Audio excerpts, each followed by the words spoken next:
Bonjour à tous. Content de voir du vrai monde encore un matin. Fait qu'on va garder nos traditions.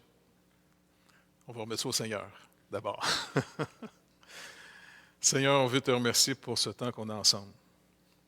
Mais surtout, Seigneur, que c'est sur ta parole qu'on se rassemble. Et parce que tu nous as dit de se rassembler en ton nom, tu vas rendre compte nos besoins et tu vas rendre manifeste encore ta présence dans nos cœurs. Parce que Seigneur, c'est toi qui nous rassure. C'est toi d'abord, on est le fruit de ta création, parce que c'est toi qui as créé tout ce qui existe. Tu nous rappelles, comme Paul l'a écrit aux Colossiens, que tout a été créé par toi, Seigneur. Et tout a été créé pour toi.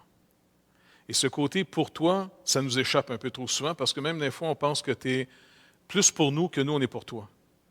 Mais rappelle-nous encore une fois ton amour et comment tu veux faire briller sur nous, sur ton Église, sur chaque membre en particulier, ton amour vers ta création, vers les autres, afin qu'on puisse se réjouir avec toi dans la vérité. Parce que dans la vérité, Seigneur Dieu, c'est que tu nous rappelles que tu es amour.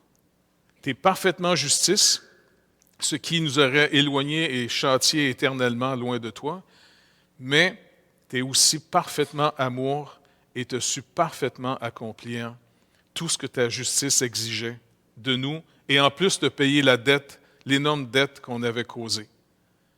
Merci Seigneur Dieu qu'on est réconciliés à toi maintenant. Et parce qu'on t'appartient, parce que tu nous as accordé ton Esprit Saint, afin qu'il puisse nous guider dans toute la vérité, parce que c'est toi Seigneur Dieu qui nous enseigne profondément dans notre cœur, là où les ténèbres sont profonds, comme Paul a pris ce passage de la création, il nous rappelle qu'au commencement, tu as dit que la lumière soit. Et Paul fait l'application, et la lumière fut dans nos cœurs. S'il y a du tohu-tobu dans nos cœurs, s'il y a toutes sortes de désordres, toutes sortes de confusions, comme les ténèbres au début, merci de faire poindre ta lumière dans nos cœurs par ta parole. Tu es tout puissant, Seigneur Dieu. Il n'y a rien qui t'est impossible. Donc, tu vas être capable de nous rejoindre. Merci d'avance au nom de Jésus, Père. Amen. Donc, on est toujours dans les leçons de Colossiens, parce que le danger qu'on a dans notre culture aujourd'hui, c'est de vivre dans un divertissement continuel. Puis le divertissement, il faut de la variété. Tu sais, il n'y a pas des choses qui s'appellent un show de variété. Donc, la parole de Dieu, l'étude de la parole de Dieu, de s'approcher de Dieu, ce n'est pas un show de variété. Et pour apprendre, il faut se répéter. Il faut répéter jusqu'à ce que ça craque la résistance pour que la lumière puisse pénétrer profondément. Même pour prendre la fameuse expression d'un de nos poètes, M. Léonard Cohen, qui rappelle en toute chose, il y a une craque. C'est comme ça que la lumière peut pénétrer. Donc, nous aussi, c'est par où Dieu finalement a manifesté notre condamnation qu'on a découvert son amour. Sinon, si on n'a pas découvert par notre condamnation son amour à la croix, qui porte notre condamnation, en réalité, on n'a pas découvert l'amour de Dieu. On pense qu'il nous aime parce qu'on est aimable. Et on porte un fardeau qu'on ne peut pas porter. Et même entre nous, c'est un fardeau qu'il faut abandonner. Il faut apprendre à aimer plutôt que de désirer être aimé. Et le Seigneur nous garantit ce chemin que si on apprend à aimer Dieu d'abord, en découvrant finalement à quel point lui nous a aimés, inévitablement, vu qu'on est à son image, non seulement de la première création, n'oubliez pas au début quand il nous a créés à son image et à sa ressemblance. Maintenant, il nous a recréés en Jésus-Christ. Et puis, si ce matin on est autour de sa parole encore, j'aimerais juste nous rappeler une petite vérité importante. Vous vous rappelez d'avoir lu finalement que c'est Jésus qui bâtit son Église? Là, il a rappelé « Je bâtirai mon Église ». Et dans les Actes, Luc nous rappelle une vérité assez impressionnante. Et l'Esprit, le Seigneur, l'Esprit Saint, ajoutait à chaque jour à l'Église ceux qui étaient sauvés. Donc, est-ce que vous réalisez que la première raison pourquoi, je pense qu'il y a quelqu'un qui veut rentrer, la foule est dehors.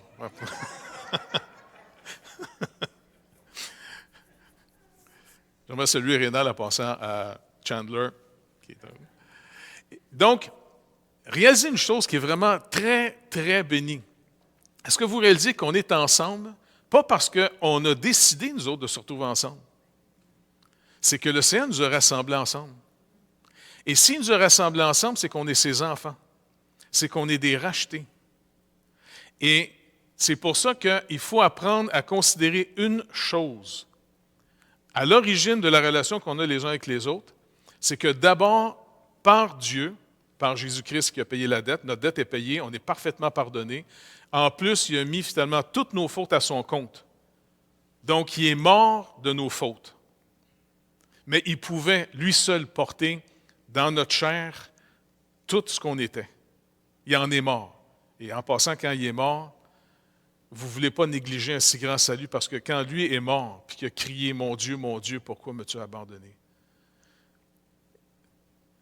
Il a subi ce que plein, malheureusement, de gens vont subir en négligeant un si grand salut.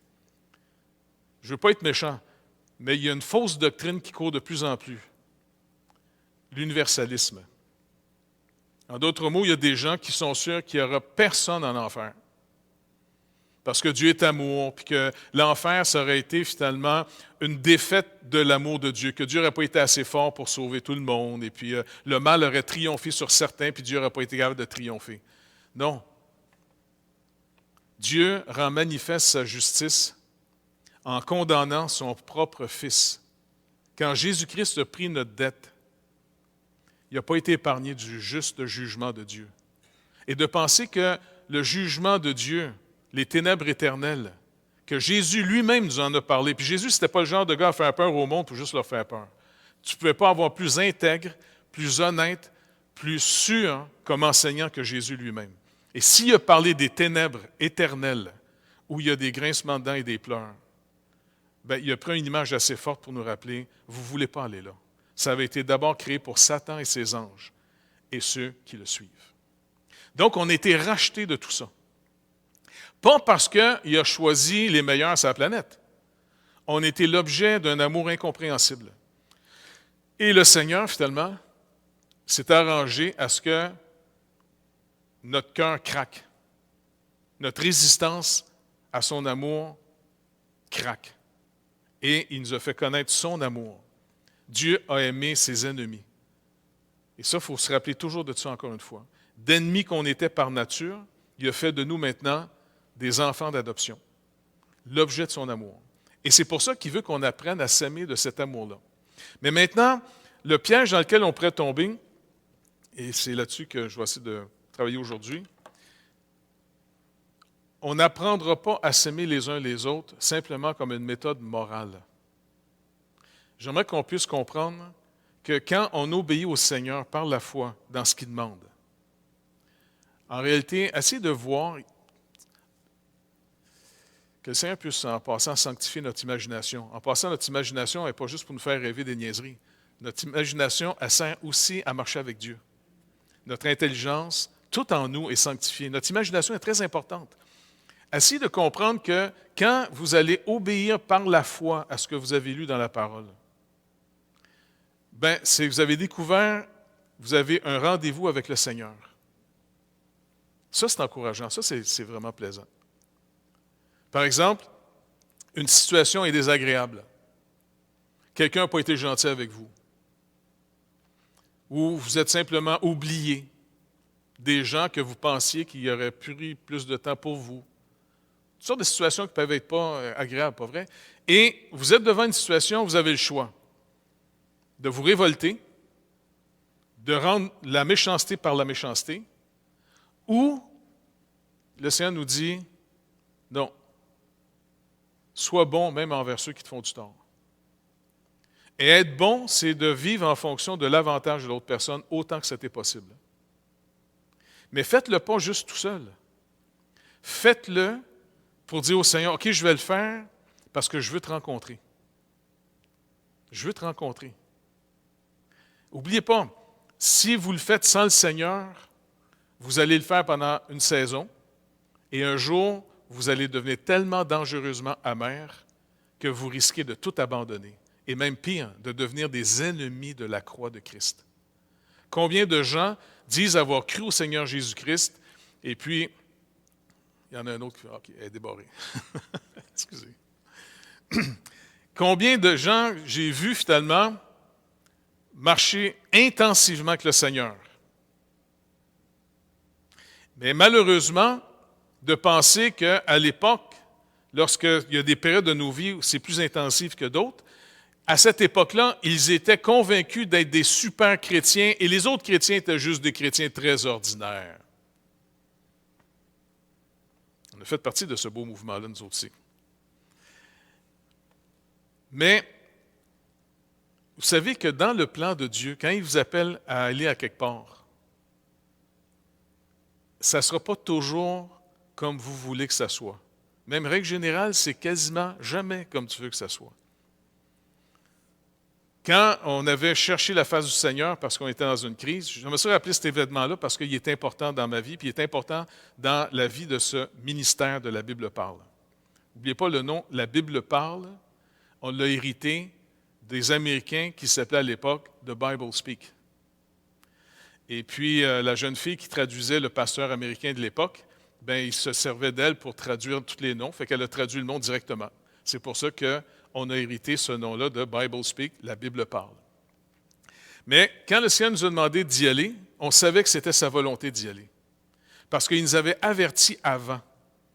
Au mois de février et au mois de mars, c'était la fameuse période où est-ce que pendant des semaines de temps, on a cherché intensivement la face du Seigneur. Tu te rappelles, Yves? On a commencé le jeûne ensemble. Hein? Moi, j'étais pour jeûner tout seul en secret parce que j'étais seul à l'époque. Il ne fallait pas que tu dises à personne. Tu sais, si tu le dis, ben, ça vient de fondre. Puis lui, qu'est-ce qu'il fait quand je commence mon jeûne? Il m'appelle. Tu viens-tu dîner?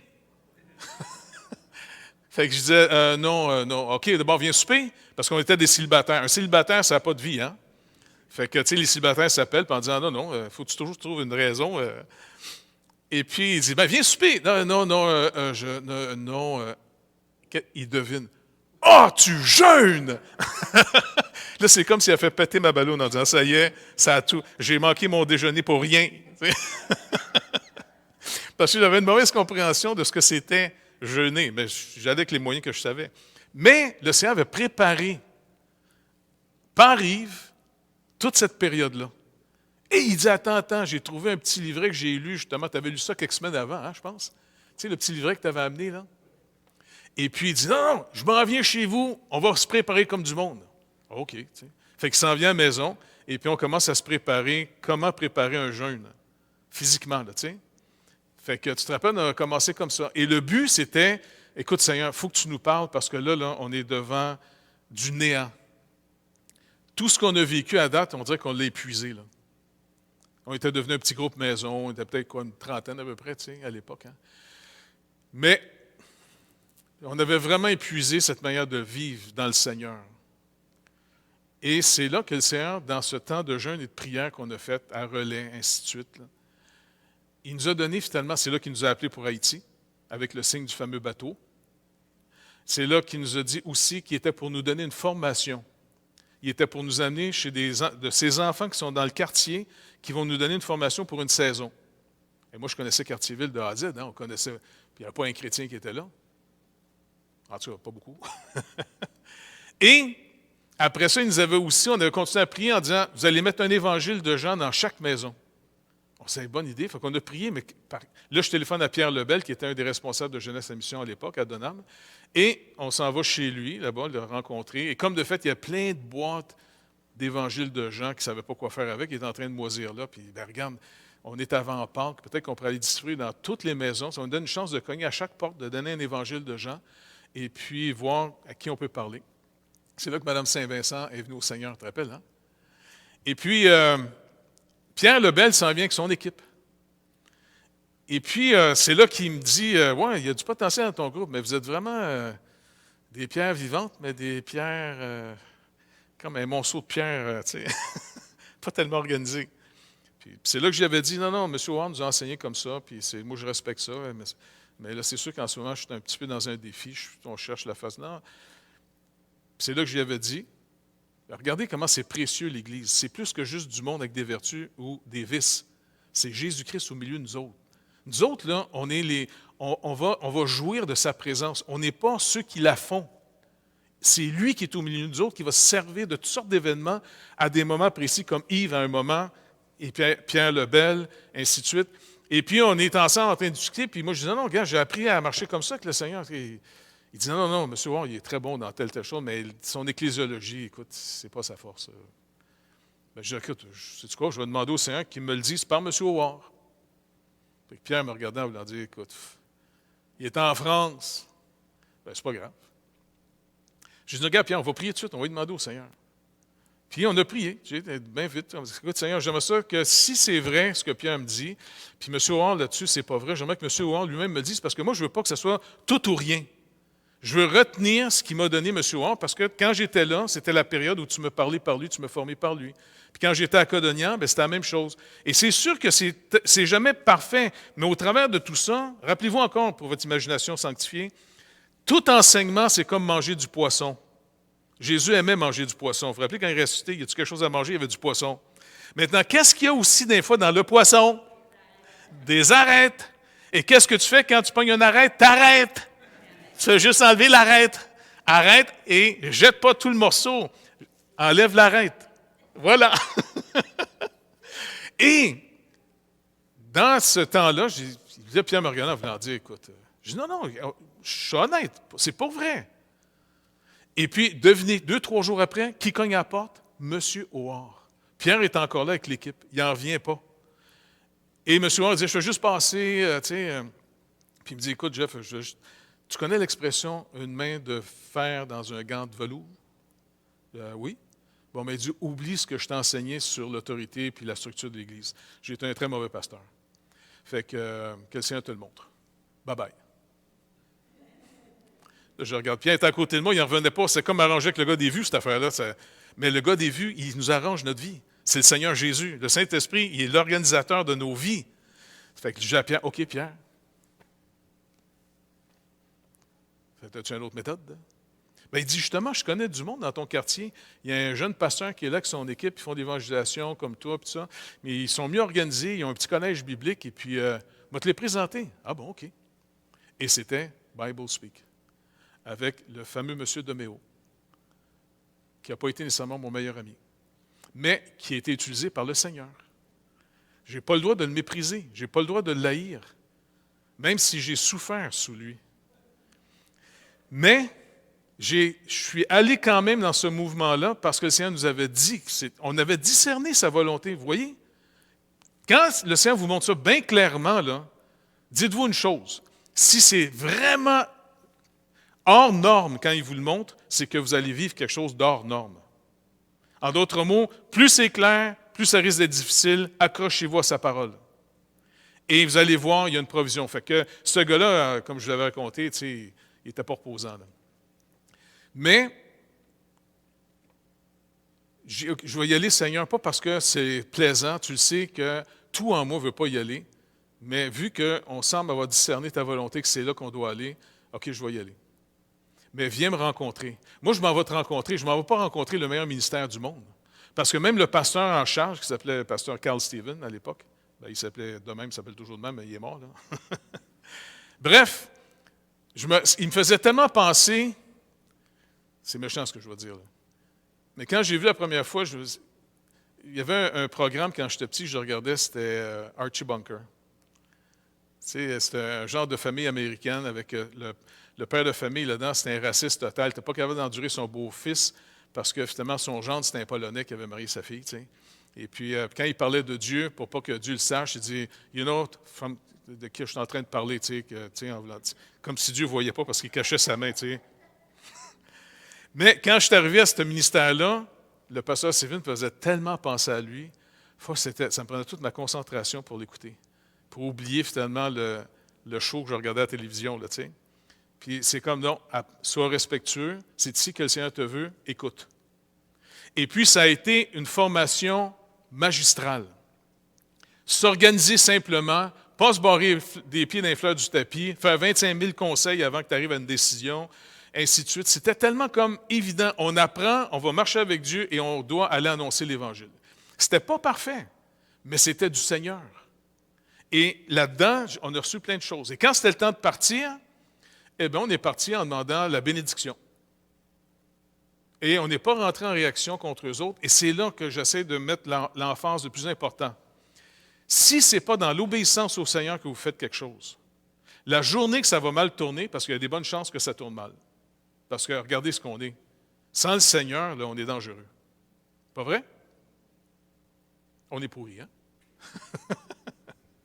Donc, c'est le Seigneur au milieu de nous, quand on marche avec lui, c'est lui notre unité. C'est lui notre paix. Ce n'est pas nous rendus meilleurs. C'est lui. Si on est en train de l'observer, lui est notre espérance. Lui, il est notre unité. C'est lui qu'on suit dans ses projets à lui, pour la gloire de son Père. Et en plus, il nous apprend à être comme lui. Mais ça va être par la foi qu'on va s'exercer à ça. On n'a pas besoin de mettre des sentiments là-dedans. On a juste à faire un pas de foi et il va fournir les sentiments. Il va avoir une réaction, une réponse éventuellement à la présence de Dieu parce qu'on a été créé pour ça.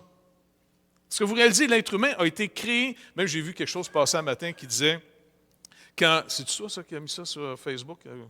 Non? Parce qu'il y avait un passage, il y a un gars qui disait, quand Dieu a voulu créer les poissons, il a parlé à la mer.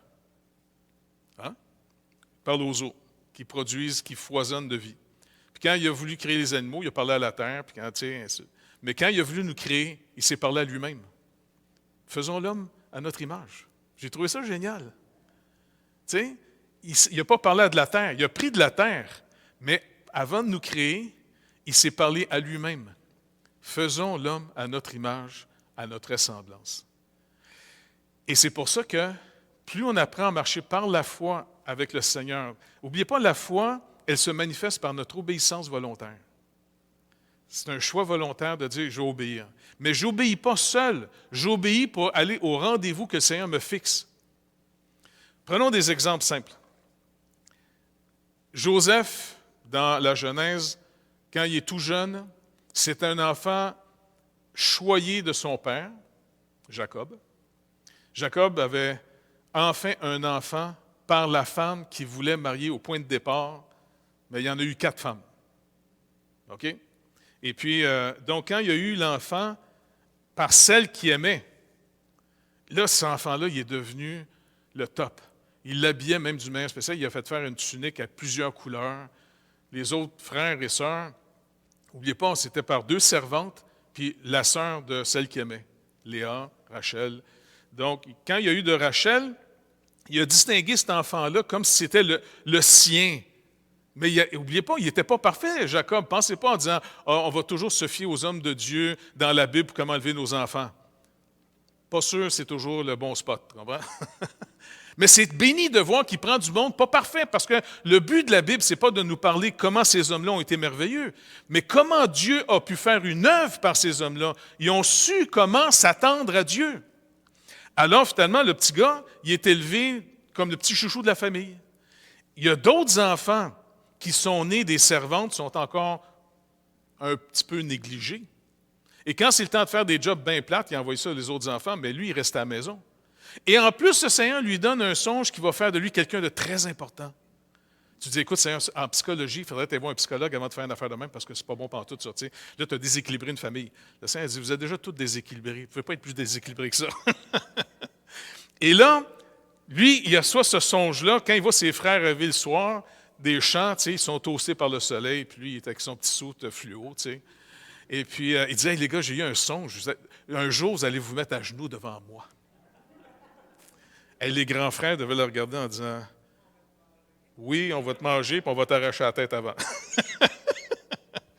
Et puis, il y a un deuxième songe qui amplifie ça encore plus. Même son père et sa mère vont se mettre à genoux devant lui. Fait qu'il raconte ça à la famille, puis son père Jacob est là, wow. Tes frères peut-être, mais attends une minute, là. Tu sais. Puis le petit gars, il est là, ben quoi? Alors, finalement, vous vous rappelez, un jour, son père dit, tu pourrais-tu aller voir ce que tes frères font en ce moment, là? Fait que c'est le petit stool de la famille, là, tu sais.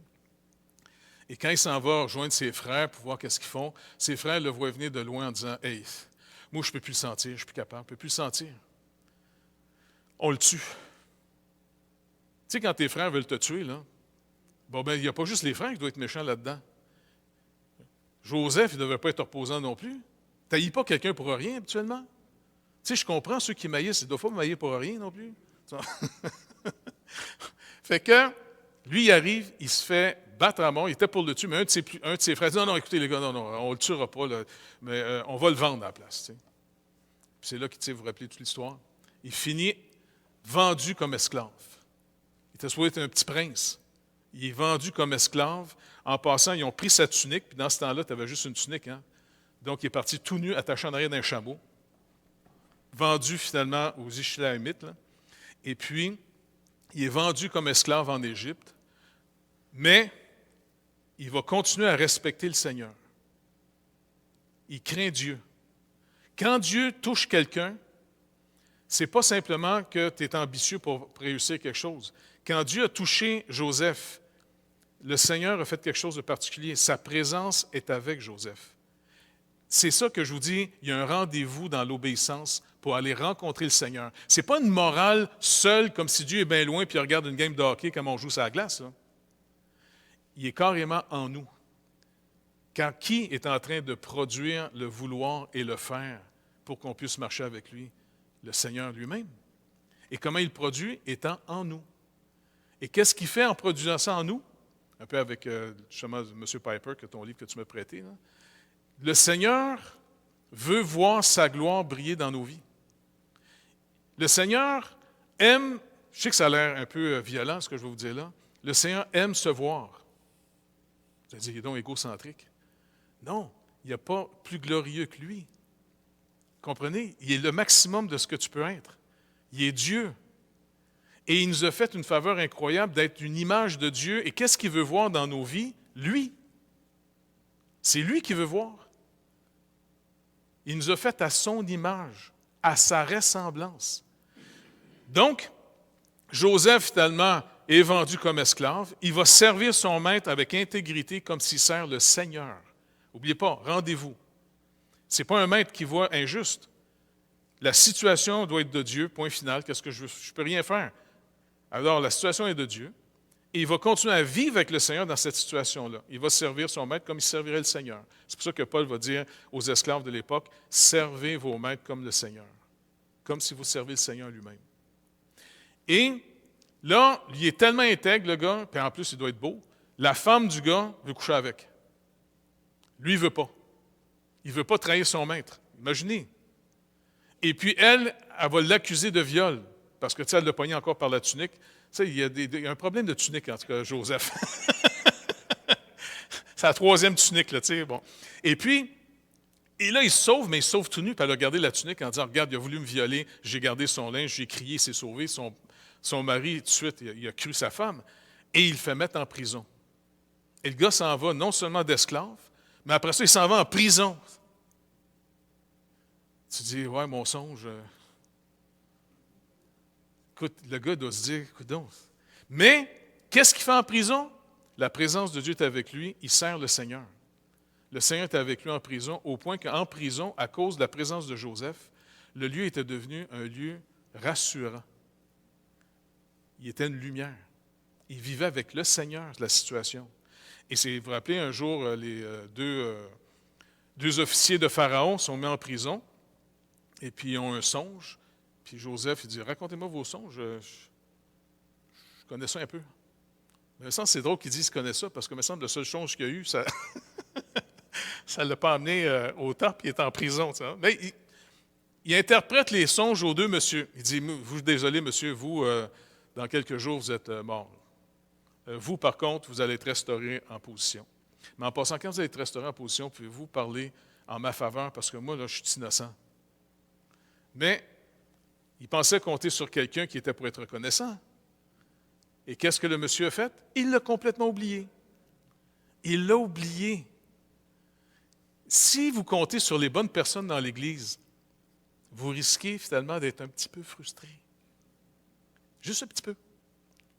Par contre, si vous comptez sur le Seigneur dans l'Église et que tous les jours sont le jour qu'il a créé pour qu'on marche avec lui aujourd'hui, alors là, vous allez découvrir comment Dieu peut vivre au milieu de personnes comme nous autres. Et il nous détache indirectement des attentes qu'on a les uns des autres pour s'attacher de plus en plus au Seigneur sans se détacher de notre communion les uns avec les autres. Alors Joseph a continué à servir le Seigneur en prison, même s'il est oublié. Et un jour, Pharaon a un songe, les fameuses vaches, tu sais, puis les épis. Et là, personne n'arrive à comprendre le songe. Et le monsieur s'en rappelle. « Hey, je connais un gars en prison. » Il l'a complètement oublié. En tout cas, il explique les songes. « OK, allez me le chercher. » Fait qu'ils vont chercher le gars, ils te l'habillent, ils te le rasent, ils te mettent tout bien propre. Il rentre dans le palais, Joseph. Puis, oui, bonjour. Tu sais. Et puis là, il explique le songe à Pharaon. Puis il dit, en passant, vous êtes mieux de vous organiser parce que Dieu va vous donner 7 années de grande prospérité. Parce qu'après ça, vous allez avoir 7 années, il va y avoir une comment on dit ça, là? Une famine. Pharaon le regarde, puis il regarde. « Hey, on va te prendre, tu as l'air intelligent, ton jeune homme. On va te prendre, c'est toi qui vas organiser le royaume de bord. » Il devient le premier ministre de Pharaon. Et pendant 7 ans, il organise toute l'Égypte pour un jour voir ses 10 frères, parce qu'il y en a un qui restait à la maison, petit Joseph. Et il voit finalement ses frères arriver. Est-ce que, d'après vous, il était content de les voir arriver? Il aurait-tu été normalement content? Il n'aurait pas le goût de leur faire une petite imposition des monts radicale. Et il est encore en train de voir, c'est la main de Dieu. Je suis dans l'œuvre de Dieu. Je ne suis pas dans mon œuvre. Je suis dans l'œuvre de Dieu. Je fais partie de son peuple. Je suis dans les circonstances que Dieu décide. Ce n'est pas le malin. Le Seigneur n'est pas en train de dire « Ah, le malin, il est en train d'essayer de vous masser de vous. » Non, on est dans l'œuvre de Dieu. Même le malin ne peut rien faire sans la permission de Dieu. C'est écrit dans le livre de Job.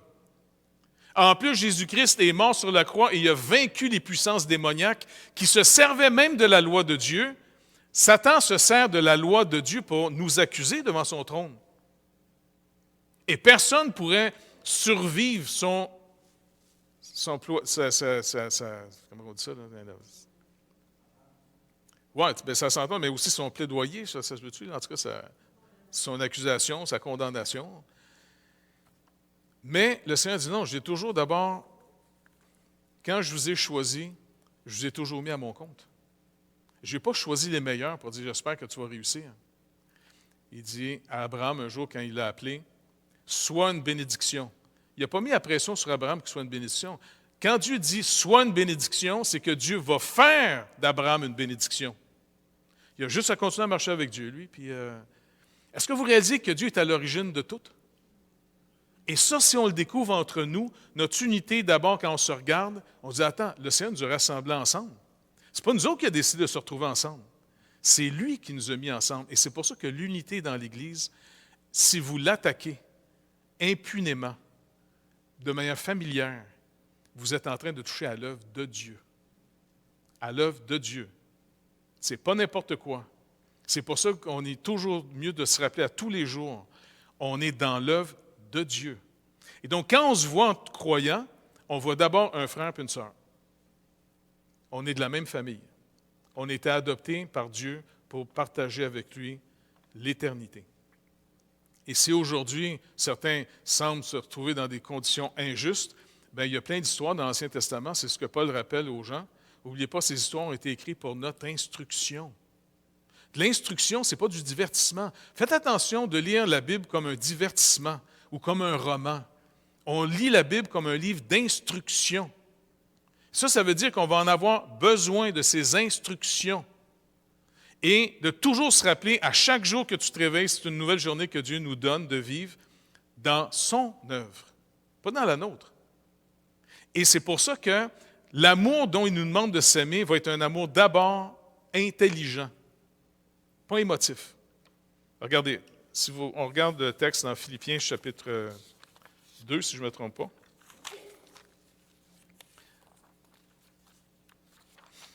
Chapitre 1, excusez. Paul va prier pour les Philippiens. Comme il prie pour les Colossiens, il va prier à partir de l'Église, de la lettre aux Éphésiens, Paul va faire des requêtes. En passant, étudier les prières de Paul et on devrait les faire, ces prières. C'est bien mieux de s'asseoir sur les épaules d'un géant pour essayer de voir plus loin que de recommencer à zéro. Ce gars-là savait ce qu'il fallait demander en priorité. Nous, des fois, on va demander des choses inutiles au Seigneur. Mais regardez ce qu'il demande pour les Philippiens. Philippiens, c'est-à-dire 1, versets 9 à 11. « Et ce que je demande dans mes prières, c'est que votre amour de charité, amour agapé, c'est que votre amour augmente de plus en plus en connaissance. » C'est drôle, ça? Un amour qui augmente en connaissance. Puis le mot grec, là, il est plus fort que juste gnosis, c'est épignosis. En d'autres mots, qui augmente en vraie connaissance, une connaissance éprouvée, qui augmente de plus en plus dans une vraie connaissance et en pleine intelligence de l'amour. Imaginez de prier puis de dire à votre femme ou à votre mari, on va prier le Seigneur pour que notre amour entre nous deux grandisse plus, que je sois plus intelligent comment je dois t'aimer. Et puis comment je peux mieux voir c'est quoi tes besoins. Ouais, mais as-tu des désirs pour moi? Chérie, c'est secondaire. Mais les désirs, l'attachement vient de ce qu'on va vivre ensemble. C'est ça qui est précieux dans un couple. C'est ça qui est précieux même dans des amitiés. Pas vrai, Normand? Yves, tout ce qu'on a vécu, là, tu sais, ensemble, c'est un privilège. Dites-vous une chose, quand Dieu permet de vous inviter dans une œuvre avec des frères et sœurs que vous n'avez pas choisi parce qu'il nous a appelés à une œuvre, soyez très attentifs pour voir qu'est-ce qui va se passer parce que là, on devra apprendre à s'aimer de manière intelligente et avec une vraie connaissance. La vraie connaissance, c'est la parole de Dieu. Et si on bâtit sur ce fondement-là qui est volontaire, alors là, je ne suis plus esclave de mes émotions. Tu sais, il y a des gens, des fois, que tu aimes, tu ne sais même pas pourquoi, puis il y en a d'autres que tu n'aimes pas, puis tu ne sais pas pourquoi. Il ne faudrait pas être délivré de ça un peu? Il y a des gens, déjà en partant, sont condamnés quand vous les voyez arriver. Puis il y en a d'autres, déjà en partant, ils sont justifiés, puis ils n'ont rien fait encore. Le Seigneur dit non. Tu vas apprendre à aimer avec une vraie connaissance. Et la vraie connaissance vient de ma parole.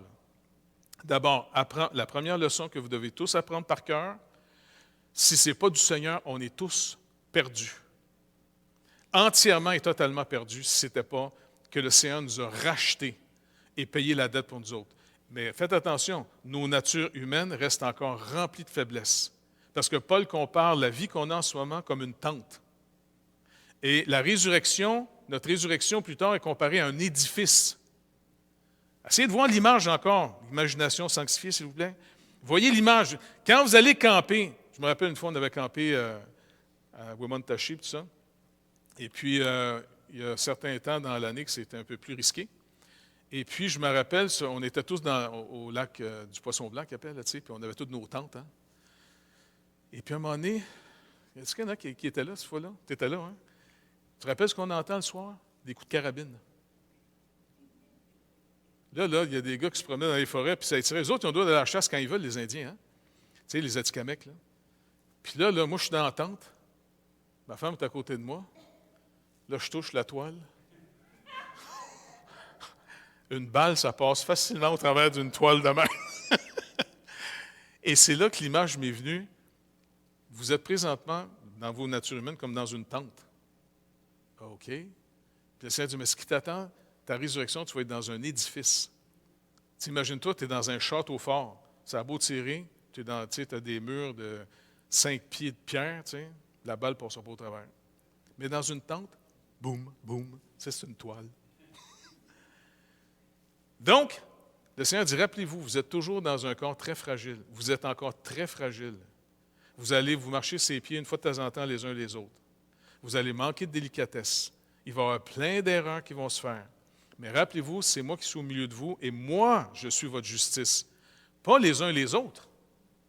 Moi, Jésus dit, je suis pour vous tous votre justice et donc c'est moi qui va être votre paix et c'est surtout moi qui va être votre joie. Parce que là, tu es capable de dire, OK, on n'a pas besoin d'attendre nos sentiments pour penser, parce qu'il y a des gens qui vont dire, non, moi, il faut que ça soit vrai. Je ne veux pas être un acteur. Moi, là, c'est pas hypocrite. Moi, là, si j'aime, c'est vrai. Si j'aime pas, c'est vrai.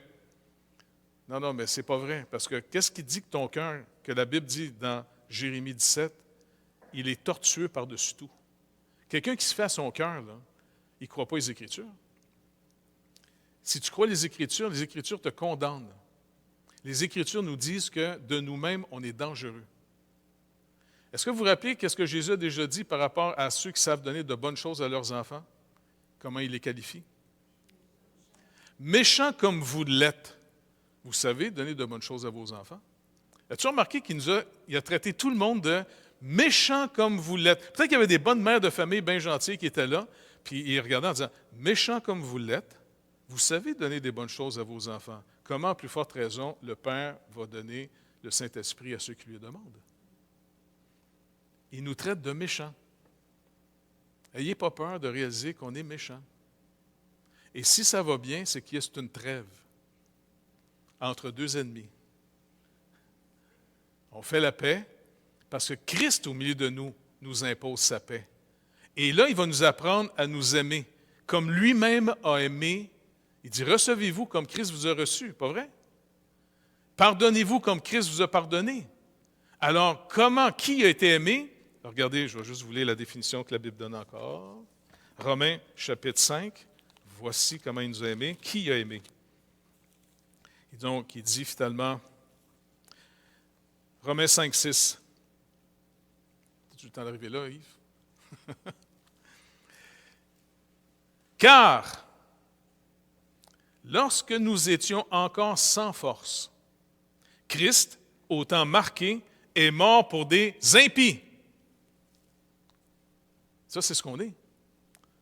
Des impies. Non, je suis chrétien à cette heure. Non, justement, parce que Christ a racheté un impie. Tu es d'une nature impie. Essayez de trouver la définition du mot impie. C'est pas quelqu'un qui fait plus pipi, impie.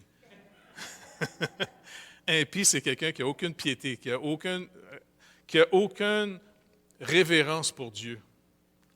Il est donc, autant marqué, il est mort pour des impies. À peine mourrait-on pour un juste. Quelqu'un peut-être mourrait-il pour un homme de bien. Mais Dieu prouve son amour envers nous en ce que, lorsque nous étions encore des pécheurs, Christ est mort pour nous. À plus forte raison, donc, maintenant que nous sommes justifiés par son sang, serons-nous sauvés par lui de la colère.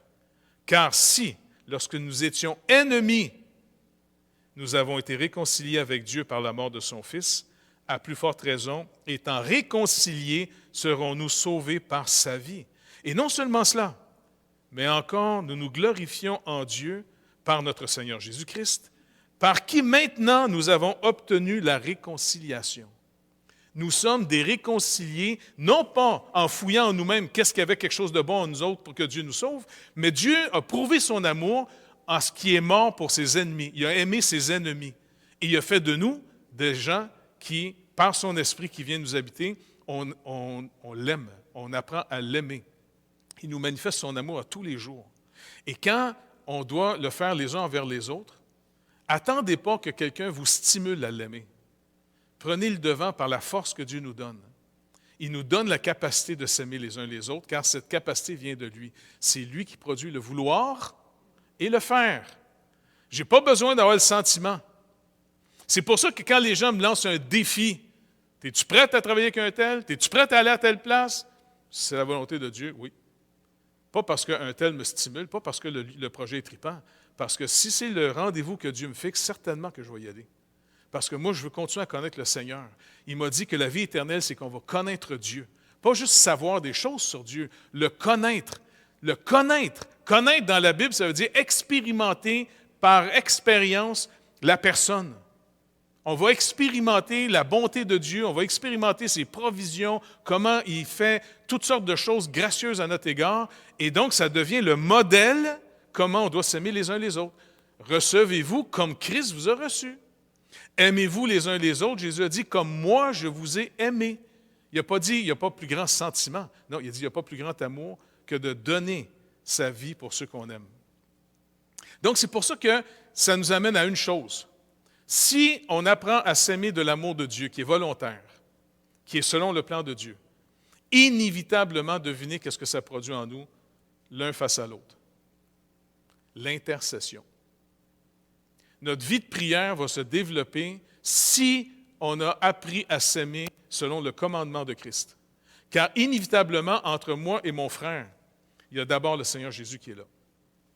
Et pour pouvoir servir mon frère, il faut que je lui donne ce que le Seigneur me donne.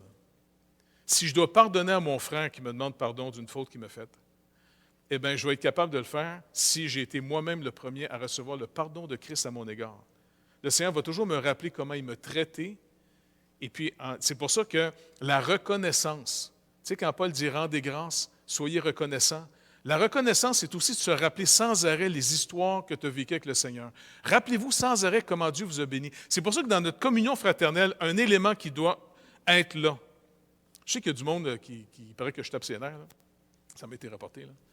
Parce qu'ils disent « Ah non, ils parlent toujours de Jésus, là, tu sais. » Écoutez, je vous dis, que je parle de qui d'autre? Mais quand tu es en amour avec quelqu'un, tu en es fatigant, pas vrai?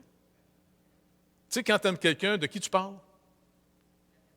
Exactement. Puis quand tu aimes quelque chose que tu fais, de quoi tu parles? Avez-vous remarqué que vous parlez toujours, principalement, de ce que vous aimez? Si jamais vous parlez du Seigneur, bien, vous n'adorez pas le Seigneur. Vous adorez d'autres choses. Tu sais, les gars qui sont fanatiques du sport, ils doivent être en dépression en ce moment parce que personne ne joue au hockey, je ne sais pas. Mais on a quelque chose de tellement précieux. Donc, la reconnaissance. Personnellement, entretenez votre cœur. Parce que qu'est-ce que le Seigneur me dit? Donne-moi ton cœur. Mon fils, donne-moi ton cœur. Car de lui viennent toutes les issues de la vie. C'est un proverbe. Qu'est-ce que c'est donner son cœur au Seigneur? C'est donner finalement l'attention. Et puis, dans le culte en Israël, comme surtout le Seigneur a fait, dans le culte en Israël, la Pâque, c'était un rappel. Faites ceci en mémoire de moi. Rappelez-vous comment je vous ai sorti de l'Égypte.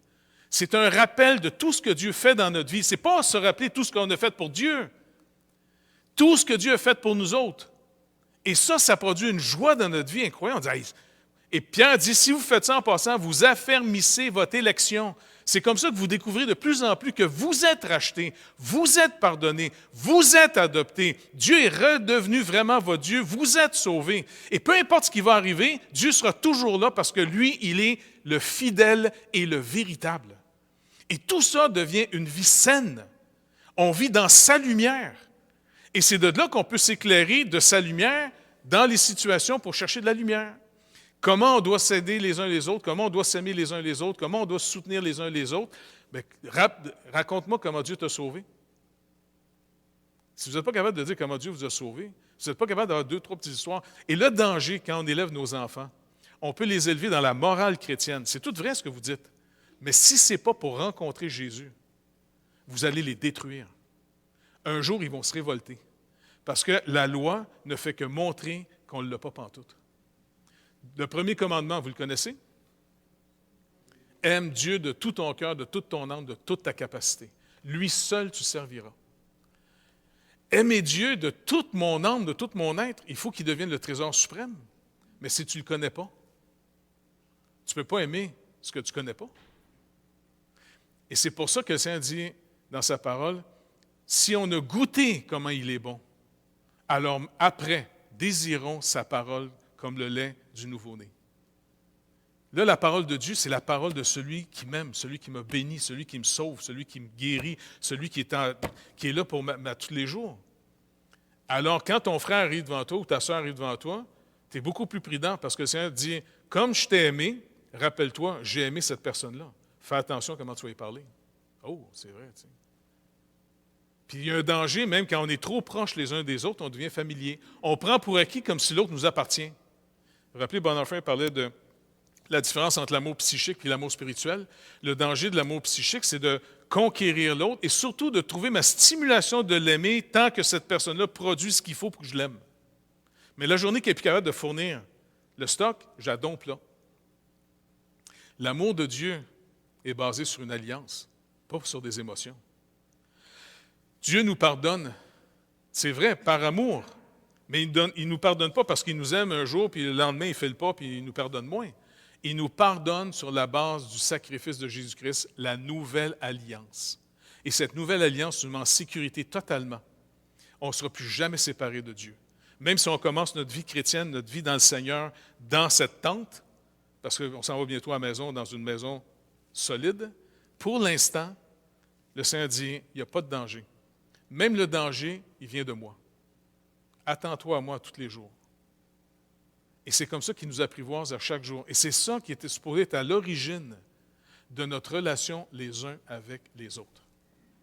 Est-ce que vous me suivez un peu là-dessus? Donc, vous comprenez maintenant que le moyen le plus direct d'aller à quelqu'un, ce n'est pas aller à lui directement. Le moyen le plus court d'aller à quelqu'un, c'est d'aller au Seigneur. Car c'est lui qui a fait de nous une unité. Sur quelle base? Si quelqu'un rentre dans une assemblée et il nous regarde, quand tout le monde va être là, puis il regarde tout le monde, les groupes d'âge, les groupes sociaux, toute la gang qu'on est, il va se demander, coudonc, c'est quoi leur commun dénominateur? Puis s'il vous pose la question, c'est-tu le hockey? Ben non, moi je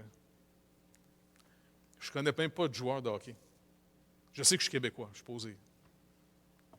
Mais d'autres vont dire, ah, c'est parce que vous aimez peut-être les mathématiques? Non. Mon petit-fils, il aime ça, lui. Triple là-dessus. Mais il déteste le français. Les règles de français, il trouve ça totalement illogique, il ne comprend pas. D'autres, c'est le sport. J'ai une de mes petites, le sport, elle capote sur le sport. Moi, le sport, c'est de la misère. Donc, finalement, tu te dis, coudonc, c'est quoi notre commun dénominateur? Qu'est-ce qui fait qu'on se retrouve ensemble? Si ce n'est pas Christ. C'est pour ça le danger dans nos églises, des fois, que si on veut gagner plus de monde, puis on dit, regarde, Seigneur, il faut qu'on te tasse un peu, parce que tu choques du monde. Hein? On ne va pas te donner ce que tu dis, mais on va les attirer d'abord avec de la nourriture, on va les attirer d'abord avec toutes sortes de beaux programmes, puis quand on les a bien apprivoisés, puis enchaînés, là, manipulés comme il faut, là, on va parler un peu plus de toi à petite dose. T'sais? Donc, si vous faites ça, là, on trahit le Seigneur. Là, ça fait des conversions psychiques. Ça s'appelle la secte, avec les gourous, puis des manipulateurs. Et ça ne dure jamais. Donc, le Seigneur veut qu'on le présente lui, parce que c'est lui qui bâtit son Église. Le Saint-Esprit ajoute à l'Église ceux que le Seigneur a sauvés.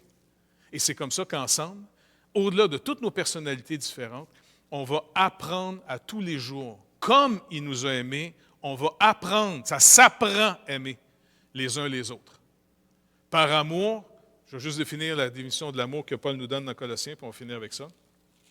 Regardez dans Colossiens quand il définit comment on doit s'aimer à la fin. Au chapitre 3, là.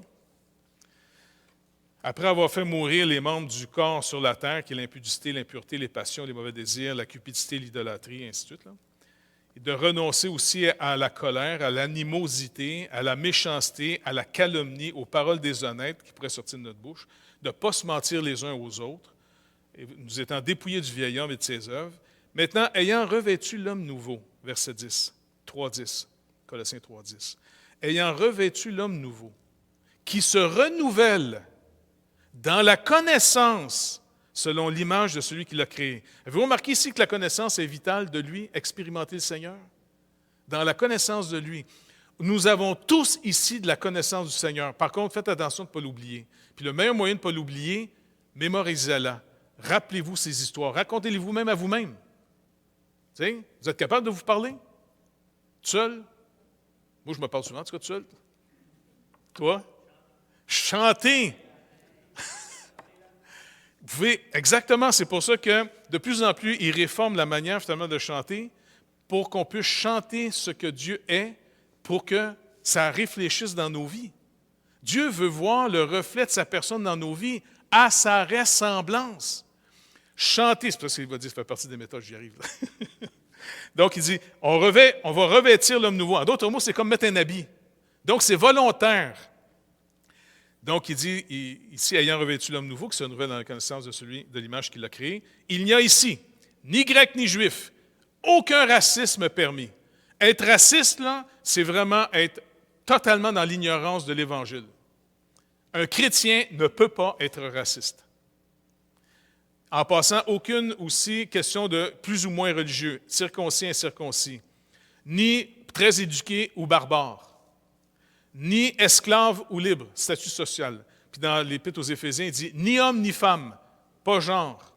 On est tous égaux dans le Seigneur Jésus-Christ, dans son œuvre. Frères et sœurs dans le Seigneur, les régnants de la prochaine création. OK? Ainsi donc, conclusion à ça, ainsi donc, comme des élus de Dieu, saints et bien-aimés, revêtez-vous, regardez comment il veut qu'on s'aime. Revêtez-vous, ça veut dire que je dois le faire. Ça ne viendra pas tout seul. J'ai la capacité, il va me donner la capacité de le faire puisqu'il me commande de le faire. Abraham, sois une bénédiction. Abraham, pas de problème. Bénis-moi pour m'être une bénédiction. Parce que c'est Dieu qui le fait. Qui produit le vouloir et le faire? Dieu. Revêtez-vous d'entrailles de miséricorde, de bonté, d'humilité, de douceur, de patience. Supportez-vous les uns les autres. Et si quelqu'un a sujet de se plaindre de l'autre, pardonnez-vous réciproquement. De même que Christ vous a pardonné, pardonnez-vous aussi. Mais par-dessus toutes ces choses, revêtez-vous de la charité, agapé, qui est le lien de la perfection. Le lien de la perfection, c'est d'apprendre à être, comment je peux être à l'avantage de mon frère et de ma soeur? Comment je peux faire attention pour être à l'avantage de quelqu'un, pour aimer quelqu'un? La première règle, c'est de connaître la personne. Parlez pour connaître. Parlez pas juste pour vous faire connaître. En passant, si vous voulez être aimé, là, apprenez à aimer les gens, découvrez les gens.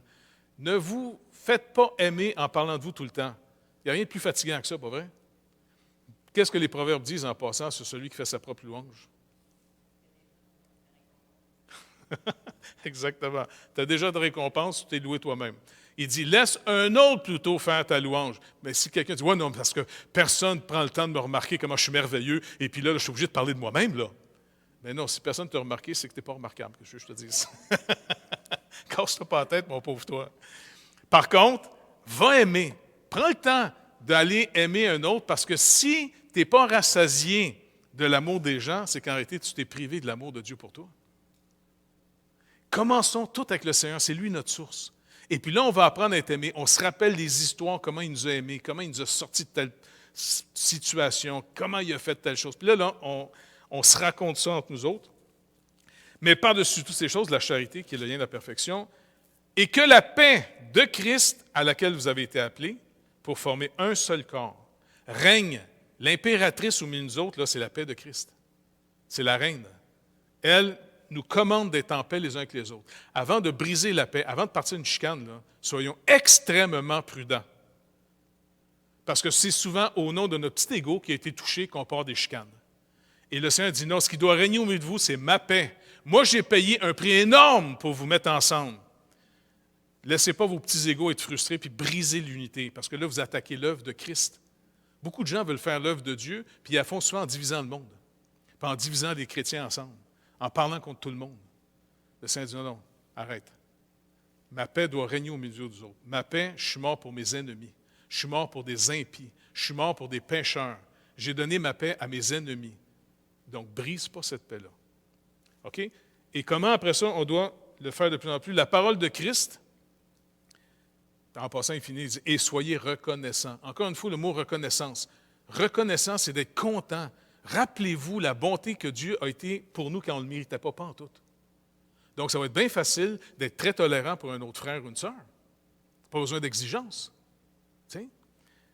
Que la parole de Christ habite parmi vous abondamment. Et là, c'est là que ça arrive. Instruisez-vous et exhortez-vous les uns les autres en toute sagesse. Donc, instruire, c'est quoi? Il dit instruisez-vous et exhortez-vous. Qu'est-ce que ça veut dire d'abord instruire? D'après vous? Faire connaître, de découvrir, c'est de comprendre c'est quoi. OK? S'instruire, c'est de donner de l'information sur ce qui doit être. Exhortez-vous, c'est quoi? Pardon? Oui, mais d'une manière spéciale, parce que l'enseignement encourage. L'exhortation, selon certains auteurs du mot ici, c'est comment tu vas corriger ton frère qui se trompe. Instruisez-vous et exhortez-vous, en d'autres mots, corrigez-vous. Avec sagesse, avec douceur, avec humilité. Quand vous parlez à quelqu'un, faites le scénario dans votre tête, dans votre encore imagination sanctifiée, là. Faites le scénario en disant, comment tu aimerais que quelqu'un te dise ton problème? Voudrais-tu qu'il dise, « Hey, toi là! » Ça commence mal, ça. Par contre, si on y va avec douceur, avec sagesse, et surtout si on a été voir le Seigneur avant pour la personne qu'on veut avertir. Et puis, en passant, il y a des fois, le Seigneur est intervenu lui-même sans qu'on ait eu à intervenir sur la personne. D'autres fois, il faut que tu y ailles. Mais si tu as prié pour que vraiment ça soit l'œuvre de Dieu, tu es vraiment content quand Dieu le fait lui-même. Mais s'il faut que tu y ailles, après, tu y vas avec beaucoup de prudence. Parce que si aujourd'hui, le Seigneur te demande d'aller exhorter ton frère, ta sœur, peut-être demain, c'est un autre frère et sœur qui vont venir t'exhorter. Tu vas-tu le prendre? Il y a des gens qui sont prêts à dire aux autres quoi faire. Mais la journée qu'on va leur dire quelque chose, ils capotent bien raide. Donc, si vous n'êtes pas capable de recevoir une réprimande, donnez-en à personne, parce que vous n'avez pas encore la maturité de Christ dans votre vie. Vous êtes, au fond, manquant d'humilité, comme il dit. Il faut avoir de l'humilité dans nos relations. Prenez-vous pas pour d'autres. Et là, pour que ça soit mémorisé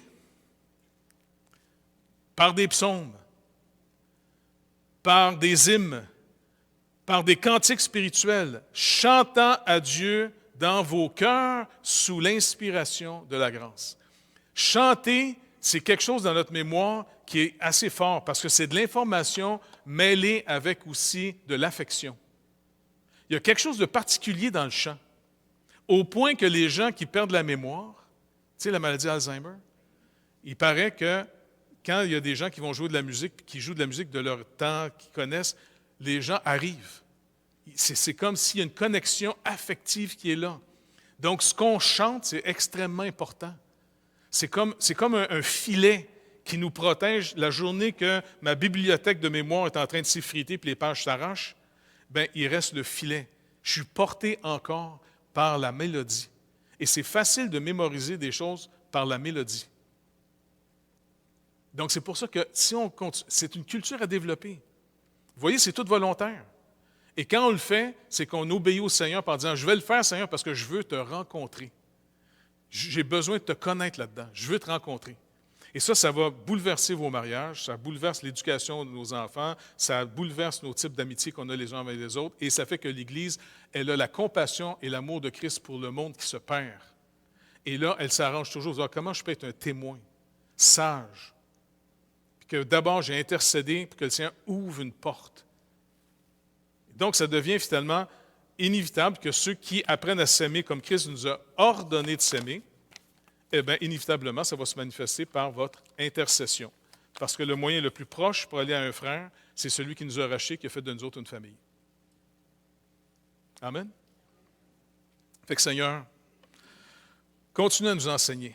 De toute façon, ce temps qui est vraiment pas agréable pour nous, là, mais qui est à la grandeur de la planète, cette lettre de Colossiens, bien, elle a été écrite par Paul lorsqu'il était en confinement involontaire. À cause de toi, il était dans les chaînes, en prison. Seigneur, sa vie de tous les jours était, à vue humaine, gâchée. À cause de toi. Mais en même temps, cet homme manifeste quelque chose de vraiment étrange parce que la plupart d'entre nous, on cherche des bonnes situations pour que la situation nous rende heureux. Lui, dans des situations difficiles, même il dit, il a appris à vivre dans l'abondance comme dans la disette. Il a appris, Seigneur Dieu, à vivre à tous les jours avec toi. Tu as été son réconfort. Tu lui as montré un jour à quel point il était un homme violent et perdu, mais tu as lui manifesté ta bonté, ton amour. Seigneur, cet homme a été complètement transformé, pas en se mettant sur un programme, mais en découvrant ton amour, ta grâce. Et Seigneur Dieu, ça l'a complètement changé, cet homme. Il y a une nouvelle naissance que tu as produit en lui, qui a produit la repentance et la foi. Et cet homme a combattu toute sa vie pour protéger ta gloire, pour enseigner ce qui fait ta gloire. Moïse lui-même t'avait demandé, montre-moi ta gloire. Seigneur, c'est quand même étrange de te demander à toi, un Dieu qui est glorieux dans tout. Tout ce que tu as créé, tu es le Dieu de tout. Et que quelqu'un te demande, qu'est-ce qui fait ta gloire? Qu'est-ce qui, à tes yeux, tu trouves glorieux? Eh bien, tu as répondu à Moïse, c'est que tu fais grâce à qui tu fais grâce et miséricorde à qui tu fais miséricorde, et tu es lent à la colère. Seigneur Dieu, c'est ta bonté qui est ta gloire. Et si on ne se la manifeste pas les uns aux autres, volontairement, eh bien, on te trahit. Mais si on le fait, on va découvrir encore plus l'amour que tu as pour nous. Et Seigneur Dieu, ça nous renouvelle à tous les jours. Comme on l'a lu, notre homme nouveau se renouvelle dans l'image de celui qui l'a créé. Seigneur Dieu, à tous les jours, on va être renouvelés nous-mêmes d'abord par l'amour que tu as pour nous. Et Seigneur, si on le donne aux autres, d'abord, ça réjouit ton cœur. Parce que souvent, on prie qu'on veut te bénir. Souvent, on dit que le Seigneur soit béni. Mais le meilleur moyen de te bénir, c'est encore une fois de marcher dans tes voies et de te ressembler. Alors, s'il vous plaît, Saint-Esprit de Dieu, continue à travailler profondément dans notre vie ces principes.